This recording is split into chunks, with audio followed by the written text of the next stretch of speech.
My role here is just to ask you some leading questions and let you go. So what's the big deal? The big deal is food. So what I really believe there's a massive seismic shift going on in food. There are many reasons for that, out of necessity as well as the opportunity. Many of you in the nonprofit space probably sitting in this room are dealing with the health and nutrition issues and the results of that, of obesity and malnourishment in America today and in Pittsburgh. And so there's necessity, and then there's also opportunity on the other side, where anytime something's broken, you can come in and fix it and get quite a lot of upside from that. So the exciting thing that we do is a blended for-profit and non-profit, which I don't think has really been done before that I know of. A lot of fun, and what we do is we work with the supply chain and work with farms, and we also create restaurants that with generally locally produced food, or if not local, then really carefully sourced in terms of relationship. And then we'll also work with kids in schools and educate them on what food is. Unfortunately, it's as simple as that. They don't know what food is. So for them, food either comes in a plastic wrap or McDonald's box. And so that has to change. And unfortunately, even at kindergarten level, our kids are going in at 20% of them are obese in some areas of our country, which is tragedy. And so how do you get in there and how do you tackle it? What I found exciting for myself was having built quite a few businesses in my past and been part of fun ones. This was an opportunity to work both in the nonprofit space and the for-profit space. So, and I'd never done a nonprofit before. I actually think what you guys do is much harder than for-profits. It's hard. It's okay, you can applaud. It's good. So the company, your for-profit is the kitchen. Yep. Your nonprofit is the kitchen community, and yep. I want to come back to those in a minute. But I think it's an important part of your story, and you were profiled, and I know in the Pittsburgh Post-Gazette recently. But it's an important part of your story about how you got there. So you and your brother start a very successful company, sell that. He goes off, I think at that point, to start PayPal, and yep. You go off to do what exactly? Yeah, so I never really was a technology guy. I just I like getting involved in good things that I think I'm going to learn. My brother is a heavy technology guy, and so when the internet wave came along, there was no question that's what he and I were going to go do together. It was kind of where our paths really aligned, and we built this great company. We were the first company to do maps and door-to-door directions on the internet. We built all the content management technology, all the basis for it. So it was pretty cool stuff to do, and I really enjoyed that. But when we sold it, it wasn't, I didn't say, oh, let me go do just another technology company. I thought to myself, let me go have another experience that is more what I want to learn. So I went to New York, and I went to learn to cook. I was 26 years old with more money than any 26-year-old should have. And so it was an opportunity for me to change my career, or not change my career, that wasn't really what I was thinking. Just do whatever really felt right for me. And so I did. I went to New York, trained there. New York's a very intense city to train as a chef. The real thing that got me going, because my intention was not to be a restaurateur, I didn't see how it could have that much of an impact, because restaurants can have, at least the way I viewed them in the past, very little impact on society. And now, of course, we've seen how they can actually do damage. But this is 15 years ago. I just didn't really see it that way.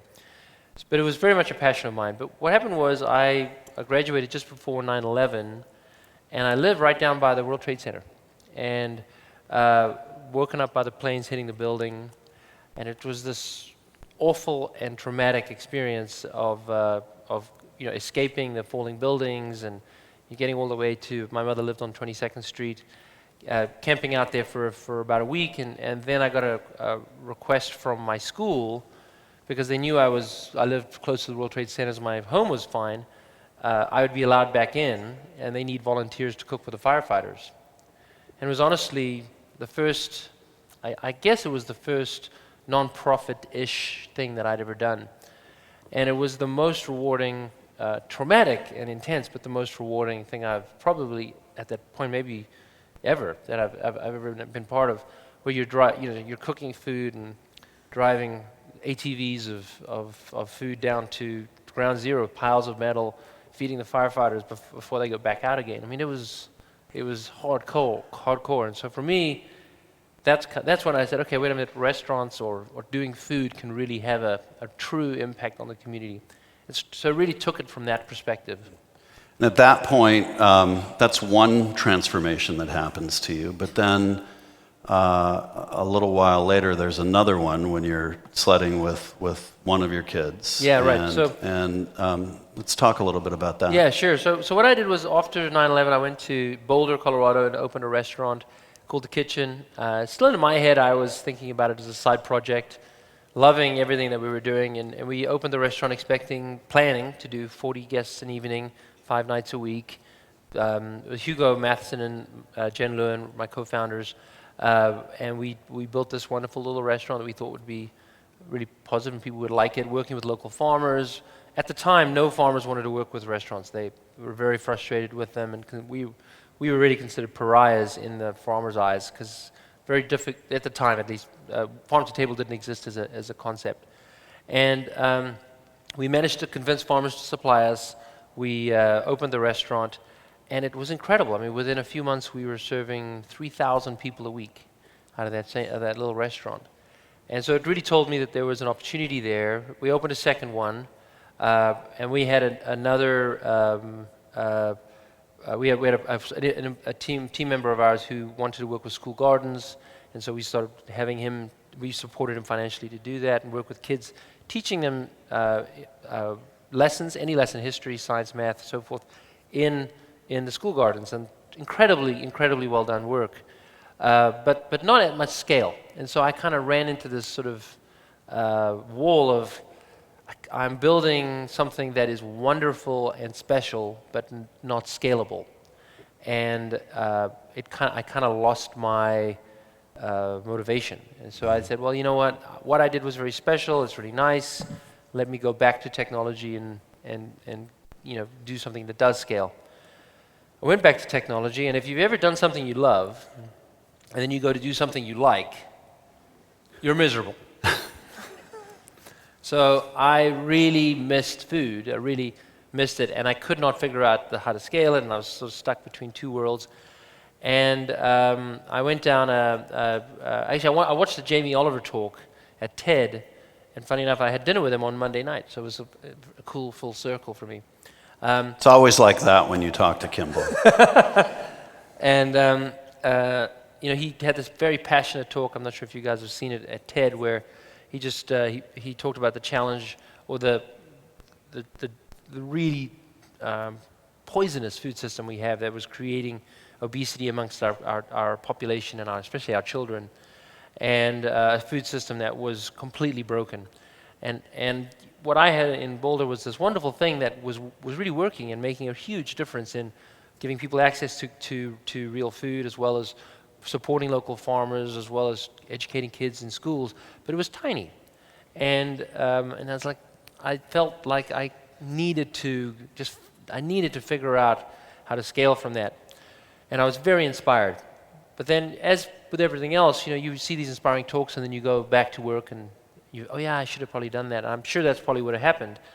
But instead, 2 days later, I was going down a ski hill on an inner tube, one of those children's inner tube runs, and the tube flipped, and I landed on my head going 35 miles an hour, and broke my neck. I was paralyzed on my left for about 5 days, and then horizontal for 2 months while I rehabbed. And so I was really forced to think about it. And the other thing that it gave me was something that I'd never done before, ever, was the sort of the freedom to quit something. So I was CEO of another software company, and I wasn't very happy, but that doesn't mean I was going to quit. I just don't do that. And I said to myself, okay, this is my chance to restart, and so I'm going to, so I, from the hospital, sent a note resigning as CEO of the software company, called up Hugo and my co-founder and said, we're just going to go figure this out. And we ended up creating a kitchen next door, which is a more casual, more affordable restaurant. It's more of a, if Whole Foods were to do a TGI Fridays kind of thing, but the price point. I know it sounds terrible, but it is possible. It is possible. And so there are unfortunately no good examples in the casual dining segment. So we are here to do that in the kitchen next door restaurant. The kitchen is a wonderful restaurant. It's really the special magic of what we do, but it is more expensive and and less accessible than our kitchen next door concept, which has the same philosophy. So the kitchen, what it'll do is it'll work with farmers, and the farmers will bring us produce, and we'll change the menu every day, literally print it every single day. What did the farmers bring us? Farmers get good at providing us consistent product. They also learn to rely on us. If they have too much of one thing or too little of another, we'll work with them on things like that. Because what we are here to do is to help them bring their, help them grow so they can be, feel confident. They're very risk-averse farmers. They chose that lifestyle generally because they were risk-averse, not risk-tolerant. So they want some stability. So we're there to give them that. And the kitchen can really do an amazing amount of work around them because we're busy, so we can pass a lot of their food through the restaurant. In fact, in Denver, Denver Metro, we serve in the kitchens we serve about 10,000 people a week, and 80% of our product comes from local farms or local vendors like a baker. And it is amazing the impact we've had on that economy. We're the biggest local buyer in the state. And we continue to grow. There's no lack of demand for the restaurants. And then our kitchen next door is much more accessible, not just in terms of price, but it's a burger, it's a salad, it's a margarita, it's a beer. It's much easier for 99% of people to appreciate and enjoy, and it's priced 1/3 the price of the kitchen. So those were the scale that I came up with, or I was determined to do, and Hugo and I came up with, was this idea of a restaurant that we could reach thousands of people, tens of thousands of people, hundreds of thousands, millions of people. And we have 3 restaurants of those right now, and on a given day, just in a single day, we could do 2,500 people across 3 restaurants, which is, for us, just amazing. And we're now opening more in the Denver area, another one in Memphis, possibly in Chicago. We have a kitchen in Chicago, which is a beautiful restaurant if you ever get a chance to go to Chicago. And in Chicago is really fascinating because Chicago has it's one of the greatest restaurant towns in the world, and I would say virtually you can probably count restaurants that support local farmers on one hand. It's just culturally not there. It's nothing wrong with the food. Food is great. But it just isn't in their culture to purchase locally. So you don't really need me up here, but let me interject a question now. So, so I'm struggling to figure out where I break in. I want to drill down a little bit on both the kitchen model and the kitchen community. But we see in every community, and we certainly have it in Pittsburgh. We see a lot of restaurants that are touting themselves and in fact doing farm to table and Yep. organic and sustainably harvested produce and so on. What is the kitchen doing or able to do that the existing restaurateurs aren't able to do in the communities that you're going into? I don't think it's a question of able or not able to, but I'll tell you what we are doing that is very helpful to the other restaurants and the farmers. So. We spend a lot of time with folks like Sustainable Pittsburgh or Penn's Corner. We talk to a lot of restaurateurs out there. What we do is a very structured way of purchasing from local farmers. So we have what's called a Tier 1, 2, 3 system. And Tier 1A would be it is grown within 300 miles of Pittsburgh. We pick that number simply because that's what we have if you think of the state of Colorado, it's about 300 miles around, and so we just sort of pick that number randomly. But let's say within 300 miles of Pittsburgh, You also have to have a direct relationship with that farmer. The food could be still distributed through a traditional distribution system, although that's pretty seldom the case. And so Tier 1A is locally grown. Tier 1B is locally made. So it could be a baker that may not use wheat locally, but is an artisan that's local, or a meat curer, things like that. Tier 2 are not local, but we have a strong relationship with them.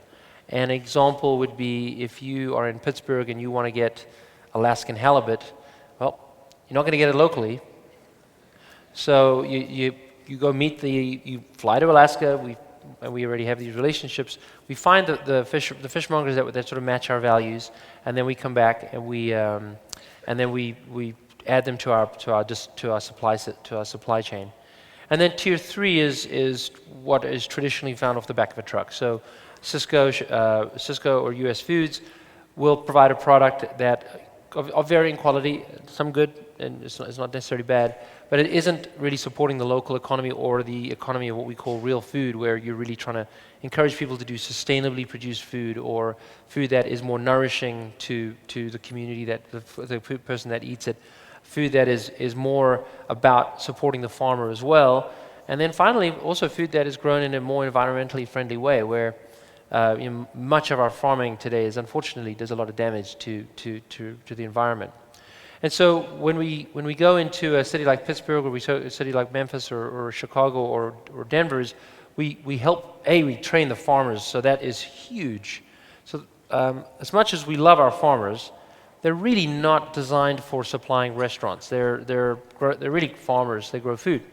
And so what we do is we help them get better at supplying restaurants, helping them understand what restaurants need.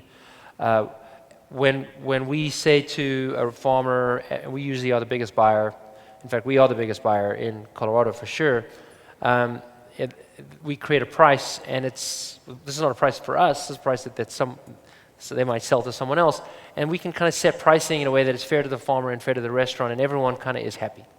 So we kind of play this role of, you say it's like a platform where other restaurants can trust the farmer because they work with the kitchen as well. Other farmers can trust the restaurant because they're giving them the same kind of pricing and so forth that the kitchen provides.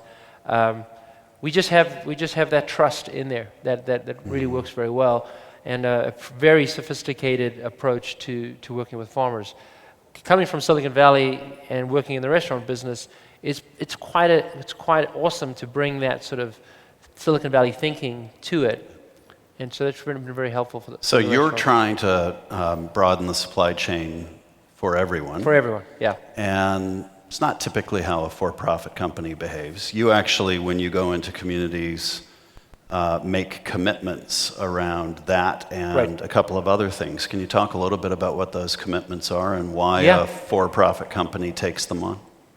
Well, so the very specific commitments are percentage of revenue that we purchase locally. So, and I mean Tier 1 and Tier 1A and Tier 1B, or possibly Tier 2, depending on the community. Tier 1A and Tier 1B, again, is local farmers and local vendors. And that's very hard to do. It's surprisingly little local supply is available. So what will happen over the years is we'll start working with farmers and building up the supply chain, convincing them to also supply us and other restaurants. It's a very, very popular term, farm to table, but the practical reality of supply is there's very little supply out there, and there's a huge amount of demand. And so how do you help the supply chain sort of come together? As a for-profit doing it, we also do a percentage of revenue we donate to local schools for our Learning Garden program, which teach kids about food. Our learning gardens are different to other traditional learning. We should probably play the video, but it'll give you a picture of it. Yeah, we should do that. But the learning gardens are these outdoor classrooms. This is our full nonprofit that build. They're outdoor classrooms that teach kids science through the growing of fruits and vegetables. It is the most fun, cool thing that we do, and our restaurants give a percentage of their revenue to it. We commit to a minimum of 1% of revenue. In Chicago, we fundraise at the restaurant. We're now almost at 20% of revenue. So, we'll probably, it's a $5 million restaurant. We'll probably raise $1 million this year just in Chicago. Well, why don't we do that? Why don't we stop a second Great. and play the video, which I believe is ready to go.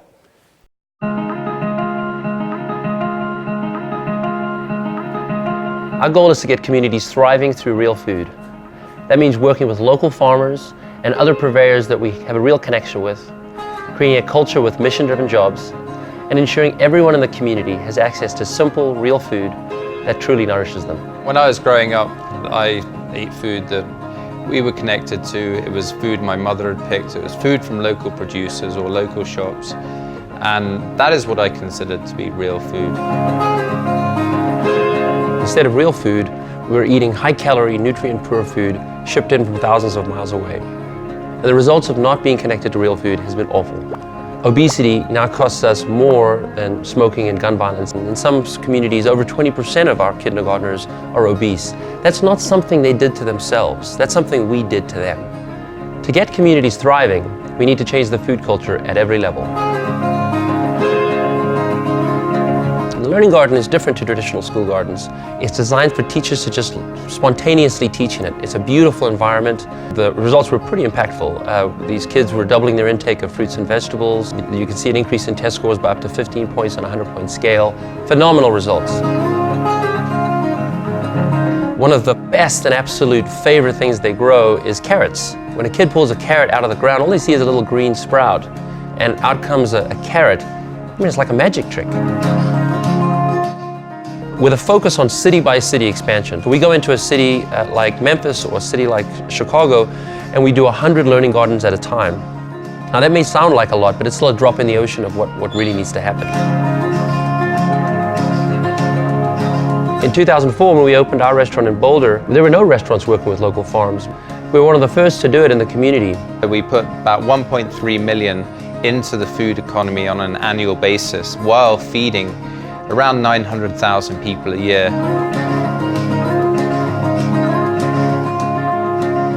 I think the word connection is hugely important. If we feel connected and we feel important, we're connected to the food, we're connected to the people we work with, we're connected to our guests. That to me sums up a huge achievement.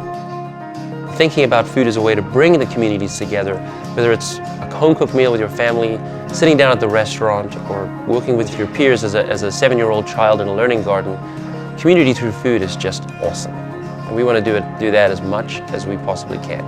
Man, I like your style. Make it last a little while.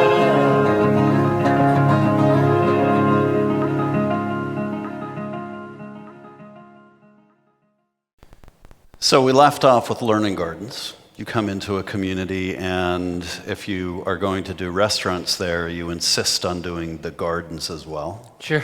And we have a learning garden nonprofit here that's operating in that space, which you know well, Grow Pittsburgh. Wonderful group, yeah. How do you know it works?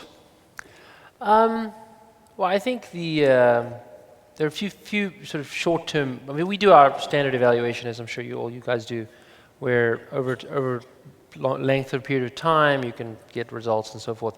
I'm a for-profit guy, so I really think about it in terms of what are the market-driven feedback that we can use to find out if it's working. So for me, one of the critical measures is the number of minutes teachers spend in the learning garden a week. So because it's optional, we can train the teachers, but they still have to choose to use the learning garden. That is a critical measure for me to find out whether the teachers think it's working. And if the teachers think it's working, then I'm fairly sure that it's working. And so in Chicago, when the weather's good, we did a study in the spring, and it was an average of 90 minutes a week per child in the learning garden. And that is an extraordinary amount of time for every week. And the reasoning why we do it is we don't teach nutrition, we teach science, we teach math, we teach history, we teach so many cool lessons. But the fact that the teachers are engaged is one critical metric. The other one that is critical is, which I find amazing, is when we first started doing learning gardens, we had been doing school gardens for like 2 a year. They weren't scaling. So when I hurt myself and decided to really scale on the learning garden side, we had been doing 2 a year, which, do the math, you never reach enough kids before I'm dead, at least. Even probably you wouldn't even do it in the county of Boulder. Depending on there's 88 schools there, so 44 years. Maybe I'll live another 44 years, but it's a lot, So we had to come up with a more scalable version. So what you saw was something that scales really well. And we are now 4 years. We did our first one 4 years ago on September 23rd, and we now at 246. We just did we did one in LA yesterday. That was a big deal with the mayor and everything to talk about a big program that the school district there is a big financial supporter of the kitchen community.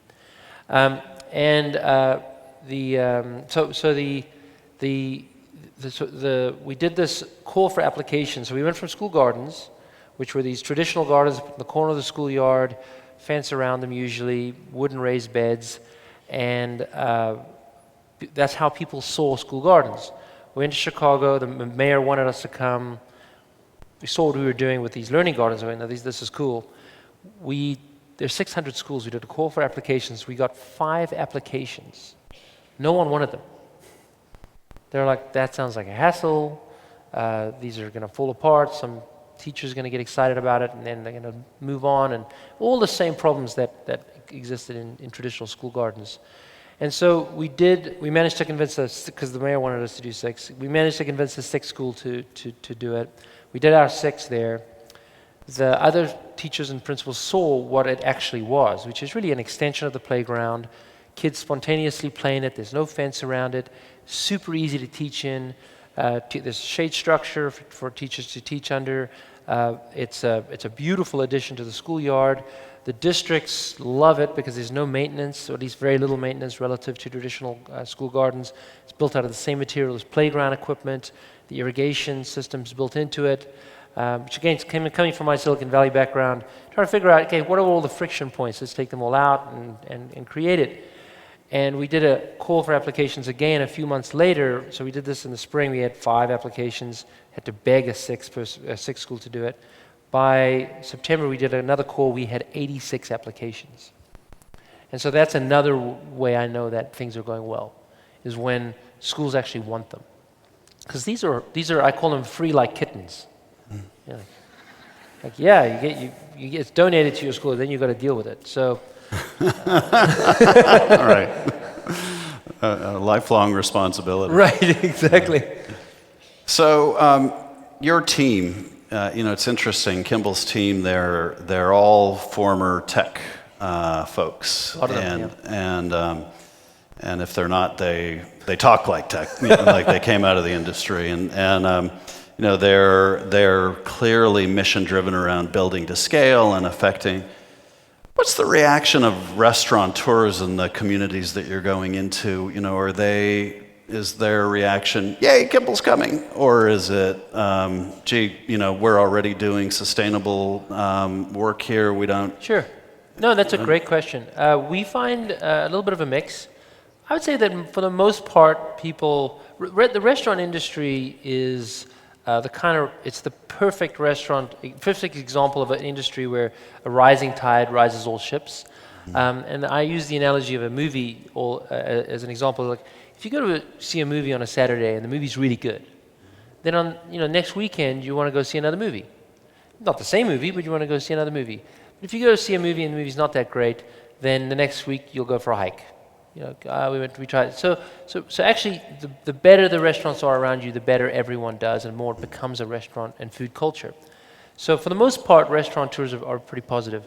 That being said, we don't take that for granted, and we have an impact team that goes and visits with every possible restaurant that will meet with us. Even though we're an outsider, and I'm sure outside restaurants come to Pittsburgh all the time, we don't view it like that. We view it as connecting into the community. And so we dedicate an enormous amount of time and resources meeting with restaurants, getting to know the restaurateurs that are moving things forward in a place like Pittsburgh or Memphis or elsewhere, and really work hard to identify the influences and the players in the space so that we can sort of help them along, or they can help us along. We can all together get a community like Pittsburgh really thriving through our section through our leg of the stool, which is food. So this is truly a social impact company. That's your model. I'm curious, and I'm torn between two things I want to ask you about. One is about Pittsburgh, and one is about the social impact model. So let's see if we can do both. You can probably guess that part of what this is building up to is that a group of us are trying to talk Kimbal into coming to Pittsburgh, right? So.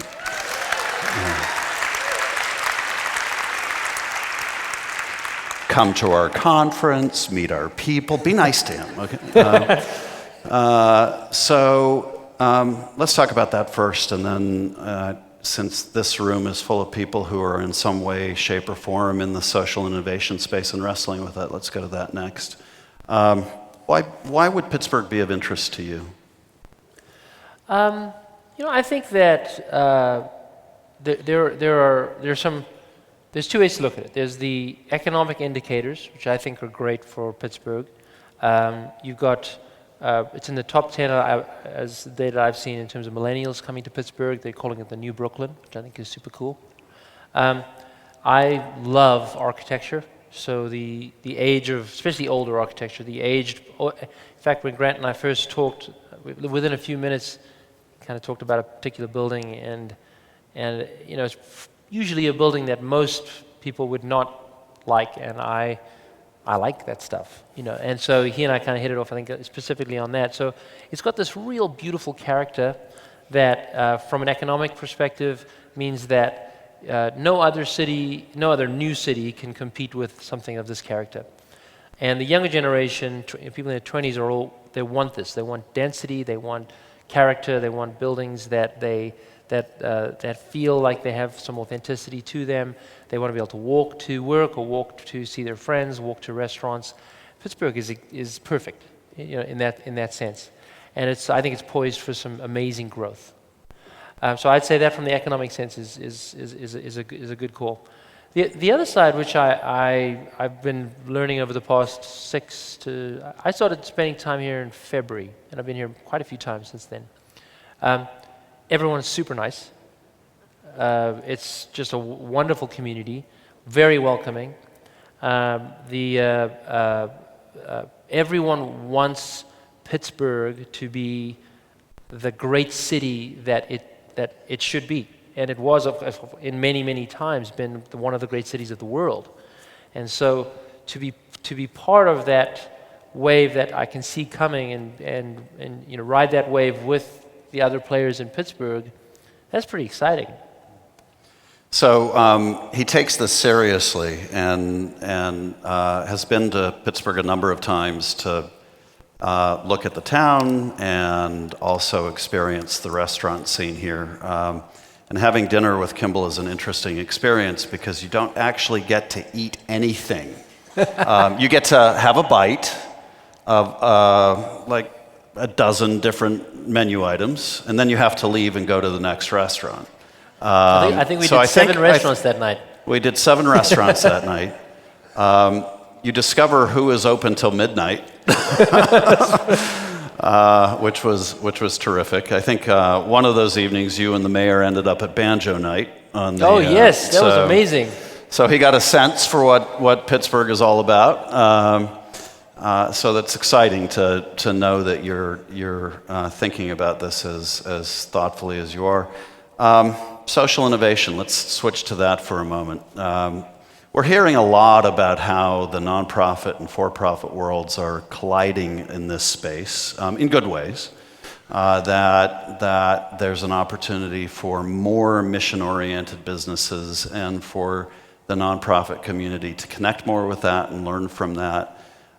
So what advice would you give to people in this room who are thinking about how this applies to them and what they might want to do in their own lines of work? Sure.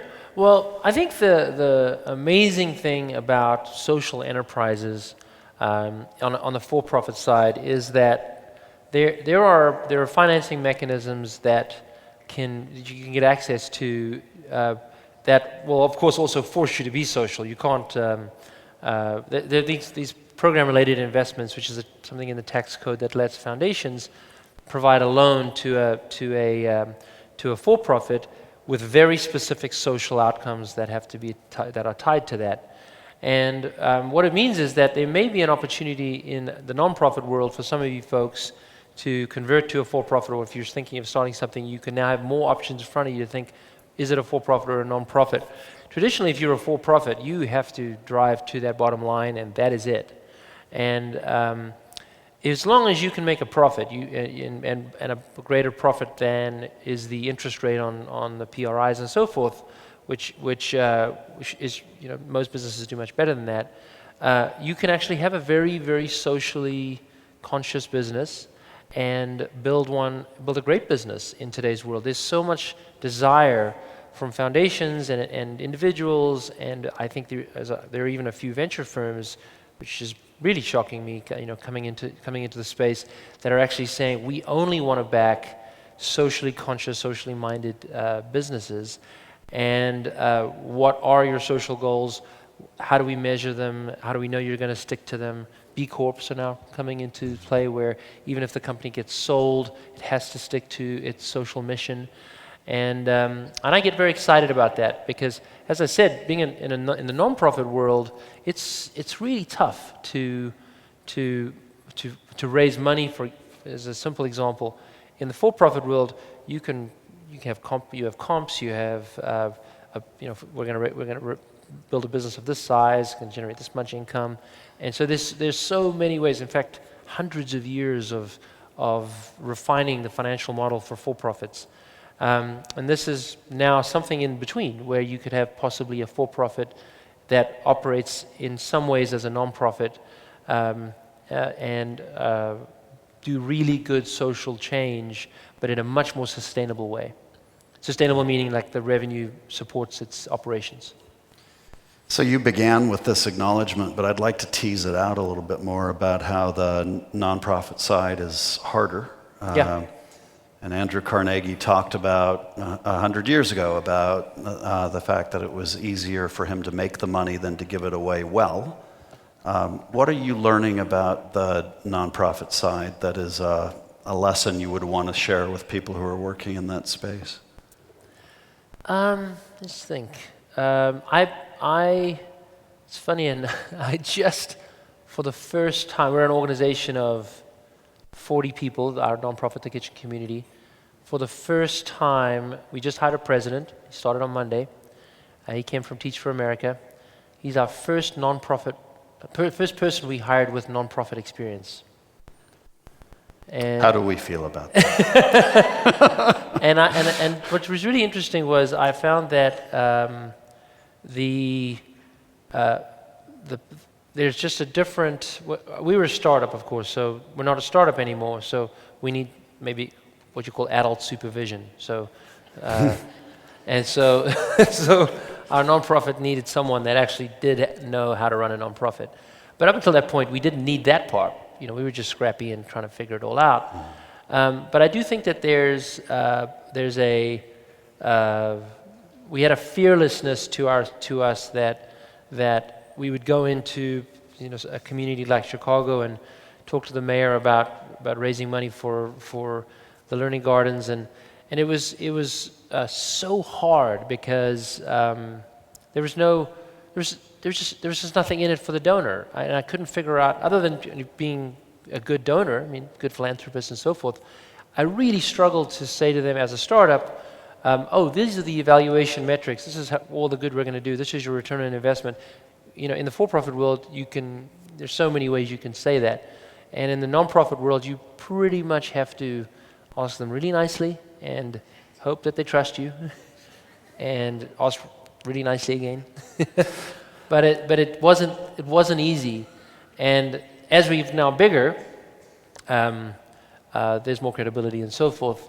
I hope it's going to be easier, but it continues to be there's this classic thing that they use the term for government is, it's when you have to get other people's money to solve other people's problems. Like there's this really big disconnect. So the government it takes money from one person and solves money for other people. There's so many disconnects in terms of how do you ensure value is there, how do you ensure the return is there, how do you ensure execution is there, and so forth. And so I struggled because of that. And I've raised a lot of money in our nonprofit. In fact, we've done very, very well as a nonprofit. So I think I'm very happy about that. But I think I've lost about 10 years of my life just trying to do that. A lot of people in this room empathize with that problem. With that problem.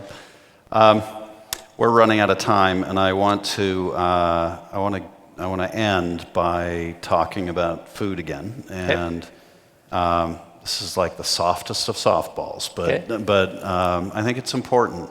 So you're in this mission space. A lot of people, I think, could hear a discussion about food and think, well, restaurants, some schools getting learning gardens, that's a nice issue to address. But why does food matter? And you've touched on it, but I'd like you to leave this group with a sense of why food really matters. Sure. So food is for me, one of the critical pieces of the fabric of our society. And I don't mean it just in terms of fuel. Obviously, we need to eat. That's not what I'm talking about. I mean it in terms of community, where if you think about the first time you've met your wife or your husband, or if someone passes away, you mourn and celebrate that person's life, usually around food. Food is one of the critical fabrics of our society. And what's happened over the past many years is it's been taken away from us through the industrial food movement and processed food movement, where instead of having a family dinner, you eat food by yourself in front of the TV. And it's really a tragedy for society that we have that. And of course we have a tragedy in community, then we also have the tragedy of obesity, and then we have the tragedy of malnourishment that comes from eating high-calorie, low-nutrient food. And so food right now is we're at a wonderful opportunity where all these problems are right in front of us. No one can pretend that the problems are not actually there. 5 years ago, you could argue away obesity, or you could argue away the need for community, and you just can't do that anymore. And so I believe food is so fundamental to the fabric of our society, and that's why I've dedicated my life to it. And I hope to bring it to as many communities as possible, and really help communities really get thriving, and use food as my vehicle to do it. So, do we want him here?